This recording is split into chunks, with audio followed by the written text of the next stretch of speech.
Hey, everybody, welcome back to the show. Really excited to have my old friend Alex Pardo with me here today. We have very similar stories. We started off as wholesalers and house flippers and did all that stuff, moved into stuff that's more like long-term wealth building. But he's going to share a story today, is his whole background as to how he got started and why he made that transition. And we're going to learn about a lot about somebody that a lot of you need to learn from, which is how to really build a lifestyle that you love. Welcome to Real Estate Investing Secrets. We're all looking for freedom and the opportunity to live better, more fulfilling lives. But most of us were trained our entire lives to work for someone else and chase their dreams. How can we use real estate investing as a vehicle to achieve financial freedom? My life is dedicated to answering your real estate investing questions and helping you build an investing business that allows you to change your life and the world around you, and to enable you to turn your dreams of financial freedom into a reality. My name is Mike Hambright from Flipnerd.com, and your questions get answered here on the Real Estate Investing Secrets Show. Hey, Alex, welcome to the show. Mike, thank you so much, brother. I'm grateful and honored to be back on your show. It was many, many years ago. I think I was on one of your Flipnerd shows, and so I appreciate the invite and always great connecting with you. Yeah, absolutely. I should have looked it up beforehand. I didn't look up what show number it was or how long ago it was. I know it's been a while. And honestly, even before you started your podcast, because I remember when you started yours, which you said you're coming up on 6 years ago, we talked a couple times. You had a couple, you wanted to talk about, maybe get a little bit of feedback since I started a little bit before you. And you just blew my mind when you told me it was 6 years. I can't believe it's been that long. Yeah, it's crazy. It's the podcast has been an incredible platform. As you know, it's opened up a lot of doors and opportunities. And I'm grateful to guys like you, like pioneers before me, you and several others, that I had the ability I'm a relationships guy. So I love the fact that, you and I built a relationship. I was able to pick up the phone and get valuable feedback from you, man. So I'm so grateful for that. Yeah, it's funny. Just while we're on that topic, I told a story recently. I was talking to somebody, and when I started my podcast, the Flipnerd podcast, which was about 8.5 years ago, it was right around Christmas time in like 2000. Gosh, I can't even do math right now. A long time ago, 2014, 2013, that long, 20, something like that. When I started my podcast, there were like 5 or 6 other real estate podcasts. Joe McCall, Matt Theriault, Sean Terry, Matt Theriault, Sean Terry, Jason Hartman had like 10 podcasts even at that time. Right. And there might've been another person or two. But it wasn't very many. And gosh, I don't even know how many. I haven't counted in a long time. And I'm sure there's hundreds now. Hundreds, if not thousands. Yeah. Yeah. So yeah, we're pioneers, my friend. So, hey, for folks that might not know you, I'm sure there's a lot of folks that are watching right now that do know you, but talk a little bit about your background, like how you got started in real estate investing. Yeah. And man, Mike, feel free to cut me off because I can condense the intro, but, born and raised in Miami. I came from, middle-class family, which in my opinion, honestly is probably tough because you're comfortable, right? And we know that comfortable can be the enemy of greatness. But my family provided for me, but for something inside of me, I always was very driven. I was very ambitious, had that entrepreneurial bug. I remember being 12, 13 years old, flipping baseball cards, making a couple bucks. Fast forward, graduated from college, and I took a job with General Electric in their financial management program. And Mike, you know how we have those fork in the road moments, those defining moments, some might call it. I was always very ambitious to one day be the future CFO or CEO of one of these big companies. And I'll never forget 2-3 months in that particular position.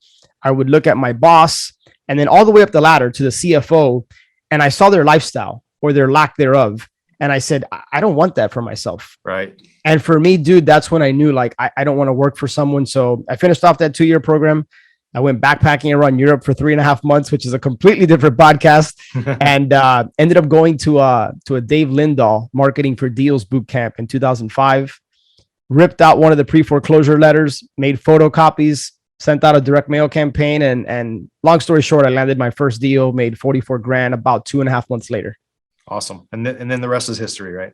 Yeah, I mean, I literally, I've been unemployable, as they say. I haven't had a job since end of 2005. So it's been an incredible ride, dude. I say that all the time. Like nobody could afford me, and nobody would want me because I just have too many opinions on things.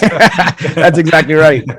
And nobody can fire me now, really, besides my wife, I guess. So that's right. That's right. Cool, man. Well, that's great. And so over time, you were wholesaling and flipping things for quite some time before you that just didn't fit your lifestyle anymore. And then you kind of moved more into self-storage and lending and other things, right? So Yeah. How long was that phase of kind of wholesaling and flipping and other things? Yeah. So between end of 2005 and all the way up to July of 2020, I was wholesaling, flipping. I've done subject twos, creative financing deals, but wholesaling was kind of always my bread and butter. And it's interesting, man. I hate to steal your thunder, but you and I, before we started recording, you were sharing with me how you and I got into this business for freedom, for time freedom, for to build wealth and to be able to do the things we want to do with the people we want to do them. And the irony is that that's why I got into real estate. And yet I got caught in the wholesaling, kind of rat race, the hamster wheel. And don't get me wrong, I'm super grateful for the lifestyle it did provide, the money we've been able to make. And I don't want to speak for you, but I know we're kind of in the same boat there. But one of the biggest regrets I have, and I try to live my life without regret, but one of the biggest mistakes is that people ask me now is I wasn't acquiring and accumulating assets that provided cash flow, which is, again, ironic that's why I got into real estate. Right. And dude, it pains because I look back at wholesale emails that myself and my team sent in 2010, 11, 12, 13, and what I would do to have those assets back. Oh, no doubt. But again, at the time it provided, I was in a different place in my life. And then quite honestly, I'm not nearly as smart as you and some of your listeners, but it wasn't until like 2016, 17 that I started to wake up. I'm like, what am I doing? Like, I have this high paying job and don't get me wrong. I had built a team of 8, 9 people and I wasn't the one talking to sellers and going on appointments, but I was still in the business. Let's not get it twisted, right? I was still leading and managing the operations. And man, it got to a point like 2019, Mike, I would say, where I just wasn't getting a lot of joy and fulfillment out of the business anymore. Yeah. And that was tough because like I shared with you, there was a little bit of an identity crisis. I have this podcast called the Flip Empire Show, and I have a voice like you and I lead with my heart. And yet my heart wasn't in this business. It was just really a vehicle, which is okay, but I wanted something more for my life. So I'll kind of pause there in case you have any questions. Yeah. The interesting thing is I can sense, and I understand the identity part, because I was like, I run Flipnerd, then I was flipping hundreds of houses, and now I don't flip houses that much anymore. I mean, I flip my rentals and stuff when we rehab them. Because I mostly do multifamily now. But at the end of the day, like, it was that vehicle, that path for us that allowed us to figure that out, right? I mean, that's right. Just because you started there. And I know that there has been in the past, maybe it's died down a little bit over the past couple of years with all the craziness in the world, to where there was this pride of like, I hustle and work hard, and that identifies me. And I think guys like you and I were sitting there like, dude, there's no badge of honor in the hustle. Like, hustle is a season and you need to get through that season. And sometimes you might have to dip your toe back in it every once in a while, but that shouldn't be the goal. Right. And I think for a lot of the young people that were coming up, that seemed to be like this badge of honor, is like how hard I hustle. And it's like, there's nothing cool about that. You're just young enough to where you don't realize it yet. But my friend, preach, you hit the nail on the head, and you said it best. Hustle, if anything, should be a season that you go through, not a lifestyle. Right. And I don't know about, not that we don't work hard, by the way, but that's right. That's right. You have to work hard. You have to work smart. Sometimes you got to roll up your sleeves and dive in the trenches. I remember there was times where, we had downs in our wholesaling business. It was a roller coaster. And there's times that I had to jump in and do things I didn't necessarily want to do, but I wasn't too prideful to kind of get in the trenches with my team. But again, you summarized the best. We get into this business, yes, to help others and to provide for others, but to provide for our families and to build a certain lifestyle. And yet I see so many people going at it the opposite way, where they're filling their calendar with all these hours and they're grinding and busting their butt for years and years and years to then one day have time. But we kind of take it for granted that we're going to have that time in the future. Sure. You just never know. That's right. Yeah. I think, both you and I, at some point we realized by the way, for those of you that are wholesalers out there, there's nothing wrong with that. Make this a season that you have to go through, right? It's a good business. We made a lot of money. It was more active money than it was like long-term wealth building. Right. And for me, one thing that I did do, which I wish I had done more of, is keep more rentals. So we have, and that's all I want now. I just want assets that pay a residual every month. Right. So I'll tell you a little interesting story. So we, this just happened yesterday. So I kept about 40 or 50 rentals over the years of hundreds of deals I've done. I always say, I wish I kept more now, because who would have known, And then even in Texas, where I'm at, there historically really wasn't much appreciation, but it's been insane the last like 5 or 6 years. And so there's a house that a rental we're doing a make ready on. And so we actually, this is an unusual thing. We had a tenant there for I think 8 years or 10 years, a long time. Like, those are usually good because we don't have all this turnover. But then when we got in there, we need to do a $40,000 rehab on a rental, which is painful. Now that's a big rehab. We only bought the house for 20,000. Now I'm starting to date myself here. We probably bought that house around 2012, roughly, give or take a year or two there. So we've had it for 10 years. Maybe this is the only tenant we've ever had in there, maybe two. So it was a heavy rehab. And I was talking to my contractor. I was like, man, that's like double what I even paid for the house. And he's been my contractor for a long time. And he's like, not that I put any faith in Zillow, like Zillow's numbers, but he sent me the Zillow, the Zestimate on it, and it's worth 250. I paid 20 for it. And he's like, what are you crying about, dude? Like rehab it and make it nice. By the way, we had it rented at like $12.95 and Zillow says the rents. And I know my property manager did that just to keep somebody there. And the market rents now are like 21 to 2,200. I was like, okay, let's do that rehab, That's the thing. What's that classic saying? And I'd love to give credit to whoever said it, but don't wait to buy real estate, buy real estate and wait. Exactly. Right. That's it. Yeah. But no, I think you and I both and for everybody listening to this, like the goal isn't, it's nice to make active money, but the whole idea, it's almost like for those of you that had a job before, putting money away for retirement, like you take a little bit out of your paycheck and put it over there. And for us, we can put, if you're doing well in this business, it's easy to put a lot away, right? One way or another. And that really adds up over time. Yeah. And I appreciate you sharing that, Mike, because I hope I didn't come across like looking down or bashing. No, not at all. Not at all. Man, it was a phenomenal business. It got me to where I needed to get to. But it was just, I saw it as a vehicle. And I'm going to say something that might be controversial and people, it might surprise people. I'm not passionate about real estate. I'm not. And I love connecting with people that are. I interview a bunch of people on my show, and I can tell the ones that are passionate about real estate and the ones that are not. But for me, it's a vehicle, right? It's a means to an end. And don't get me wrong, I enjoy it. But is it something I would do? Wake up and I'm excited to do because and I would do it for free? No, it's a vehicle, and that's okay. Right. But what I find is that my belief, and I don't know if you share this belief, is people say, find what you're passionate about, and then you'll make money. I believe that things that you're not passionate about can be a bridge or a conduit to the things that you're passionate about. No doubt. I think that's perfectly okay. Yeah, I agree with you 100%. I've said that a bunch of times. I've said, you and I are like, we're brothers from another mother, because I've said many times, and Matt Andrews, a good friend of mine, Matt, has this quote, and I've quoted him so many times that people started saying, that's what Mike Hambright says. I was like, no, that's what Matt Andrews said. I can't take credit for that. His quote was, real estate isn't the thing, it's the thing that gets you the thing.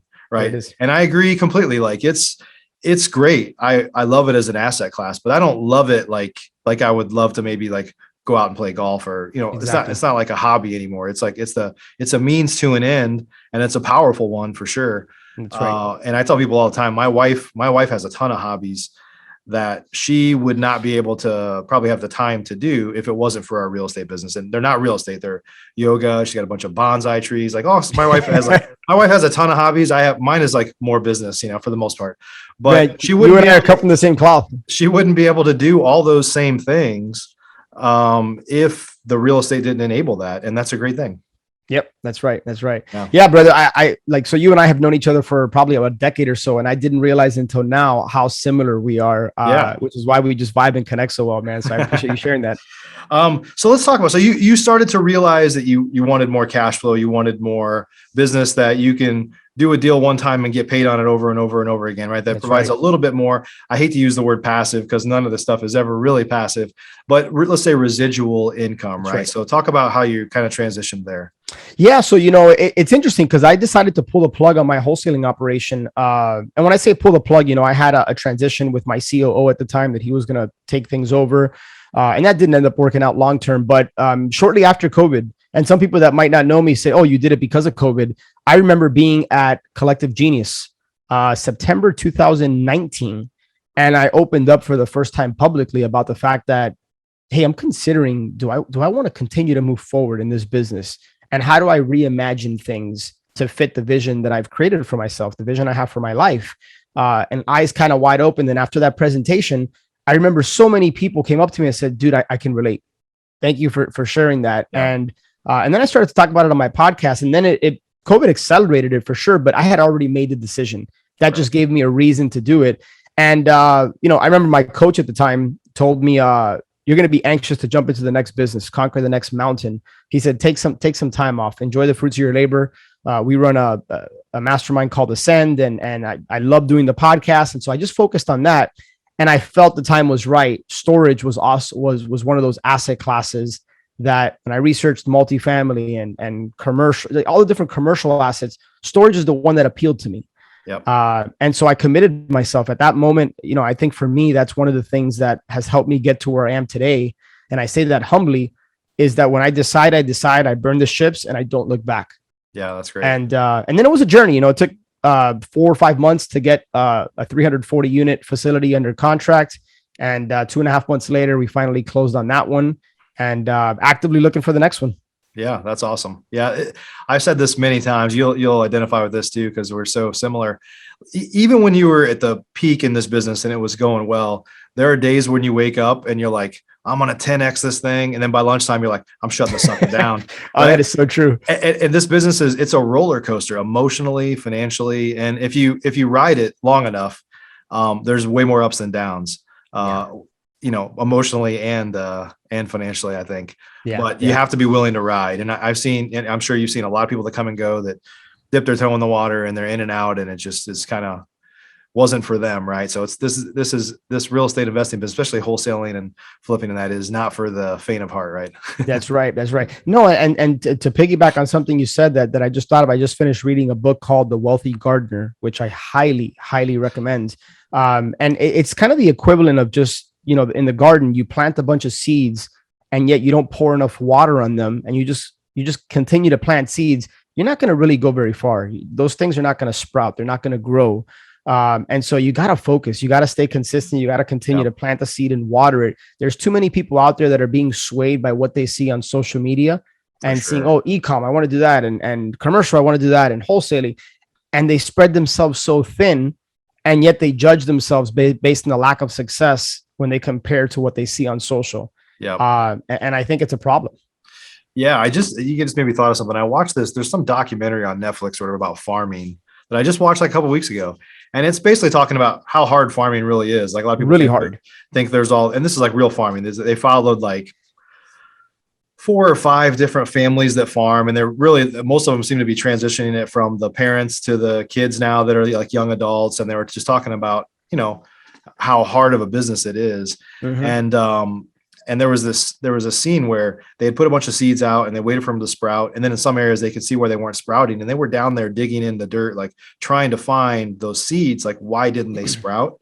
And just putting all this time into it, and how much effort that puts, from fertilizer to water to all those things. And you're right. Most real estate investors these days, or most entrepreneurs, probably most people, they want to pop a pill and lose 50 pounds. They want to change a filter on their phone and become a different person. It's like, that's just not the real world. And if you take that into your business, you're going to fail, because it takes rolling up your sleeves, doing the work, digging in to find out why those seeds didn't sprout to be able to build any business, quite frankly. 100%. We live in a microwave society, right? What's that saying? It took me 10 years, took me 20 years, 30 years to become an overnight success. Right. And I think if people used social media for creation versus consumption, they would do far better off, because we're all human. And sometimes you find yourself not feeling as great because you feel you should be at a certain level, and yet you're not there. But we all are on our own unique journeys, and it just, for some people it takes longer than others, but as long as you remain consistent and you're clear on what you want and why you want it, it's inevitable, your success. It's just, you got to stay at it. Yeah. I was talking to somebody in the past few days here, and they said, be wary of being around or working with people that found success quickly and they've never failed, because the real way to move forward is having those failures, having that grit to work through stuff that just makes you stronger. Right. So you need that time. Like if you pride yourself of like, I've never failed, I've never lost money on a deal, I've never been sued, like whatever all these things are, it's like, then you haven't lived yet. Those things are coming. Right. Yeah. Either they're lying or they just haven't done enough. Right. Either way, that's not the kind of person you want to surround yourself with. Yeah. So Alex, what are some of the lessons learned? Like you kind of realize, and I always refer to Robert Kiyosaki's cash flow quadrant, right? That lower right is the I box. We all want to be investors and our money's working for us while we sleep, right? But the lower left is like self-employed. And that's probably where you're probably between there and a business owner and your wholesaling where you're still involved, but you've got employees that are doing stuff. But we all want to get to that like more passive thing where our money is working for us. And if you could do it all over again, what are some lessons that you learned that maybe you could share with people that are listening today of how to make that path faster? Yeah, for sure, Mike. I think it's a great question. I can go in so many different directions. Again, that's probably a whole separate dedicated podcast episode. But the first thing that comes to mind is what we've kind of already touched on is I wish I would have acquired assets earlier on in my journey versus kind of getting addicted to the income that you can make from wholesaling. So for the wholesalers listening to this, make sure that you have a very intentional plan about what you're going to do with the profits. It wasn't until 2-3 years ago that I read Profit First. That's a money management system I wish I would have known about early on in my career, because I would have avoided a very painful, long, arduous road of dealing with the IRS and owing them, 6 figures in back taxes. And on that note, I'm reading a book that I'm about to finish called The Who Not How by Dan Sullivan. That's a good one. Yeah. That, brother, it's had such an impact on me already. Ask most of us, or I should say, let me not speak for people listening, but for me, most of my career, I was asking the wrong questions. I was asking what or how.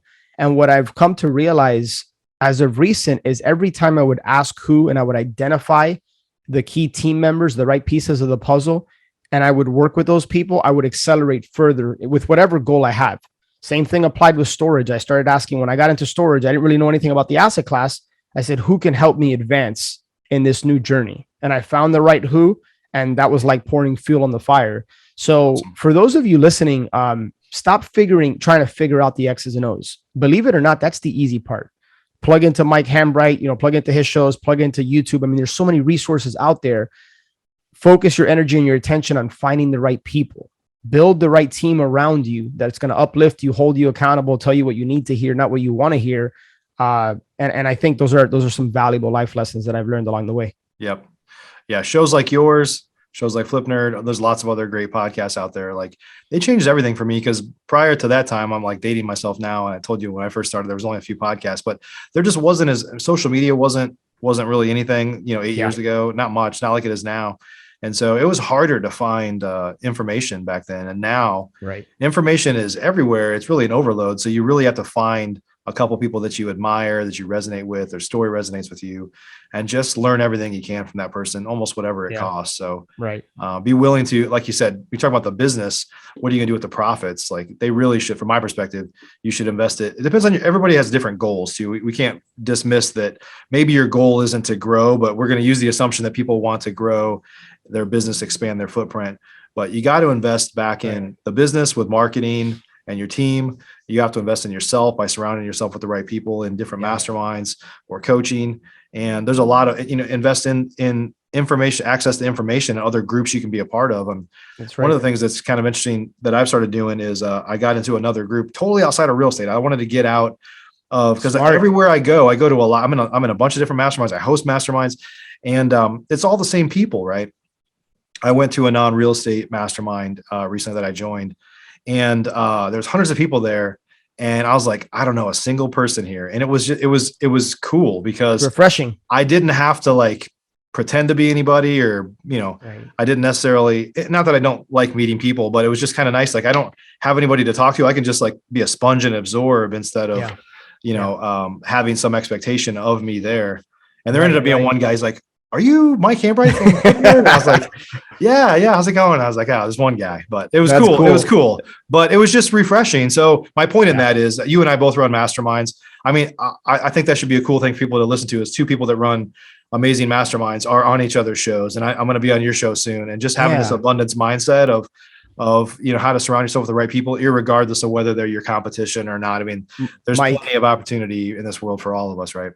Man, I could not have said it better. Collaboration, not competition. I'm looking to lift you up and help you win. And I know that you genuinely are trying to do the same for me. We're going to be on each other's shows. And so, yeah, it's you said it best. It's that abundance mentality. And again, I think that ties back to what I was saying, is just surrounding yourself with the right people that want to lift you up, people that are not trying to drag you down. So Sure. I appreciate you sharing that. Yeah, cool, buddy. Well, if folks want to connect with you, you've got your podcast, and I'm sure several other ways that folks can connect with you. Where should we send them? Yeah, no, thank you so much for the opportunity, man. This is fun. Always great connecting with you. Yeah, I've been hosting the Flip Empire show for almost 6 years now. So flipempire.com/podcast. That'll take you right to the Apple podcast. And then ascendyoursuccess.com is the other place to connect with me. Awesome, man. Well, appreciate you being here today. No, thank you so much, man. Anything I can do for you or anybody listening, I'm an open book. Just let me know. It's funny, you and I haven't talked. We've chatted a little bit here and there, but not like this in a couple of years. And it's kind of amazing. I just told you I was in an event with Matt Andrews, and I have a lot of like old friends, like people that I've, we could just like grab a beer together or do a podcast together, pick it up wherever we left off. And it's cool to be at that point in my life where I'm totally like sounding like an old guy now. Right. But I love just back to the farming thing. Like we started building relationships a long time ago. We're always there looking out for people, trying to help in any way we can, build some level of respect with each other. And you can really build an amazing, I think, lifestyle that you can look back over years and know that you've got friends throughout the country or people that you can reach out to if you need to, and they'll be there for you. So really, really excited to have you here, my friend. Thank you, Mike. Thank you. And man, I know we're wrapping up, but just invest in relationships. I wish I would have said that earlier when you asked me, invest in relationships. Cause that's like you said, man, we haven't talked in maybe, I don't know, 6 months, a year, but like, it's like we never we pick up right where we left off, and it's because we've invested in each other's relationships. So thank you, man. Cool, buddy. Everybody, thanks for joining us today. If you've been following flipnerd.com for any length of time, it's been 8.5 years. We've done over 1,500 podcasts. If I'm being honest with you, it's been a little bit here and there lately because I've really been focused on the Investor Fuel podcast, but you're about to see some amazing things. I don't have an announcement to give yet, but there's one brewing right now. We're going to be pumping out a lot of new shows and content on the Flipnerd website. So go to flipnerd.com. You can access literally thousands of hours of past content, and there's some exciting things coming soon that we'll share with you. So appreciate you a bunch. See you on the next show. Take care. Thanks for listening to today's show. There are 3 ways I can help you start or grow your real estate investing business. If you're a new investor and just getting started, the Flipnerd Investor Coaching Program is the most effective program in America. I've been coaching and mentoring new real estate investors for 10 years, and my students have literally purchased thousands and thousands of properties. Many of them started with little to no experience at all.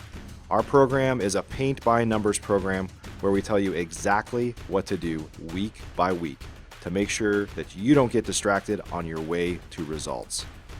We show you how to build a real business, not just create another job for yourself. New memberships are limited. You can learn more and apply or schedule a call with me and my team at flipnerd.com/coaching.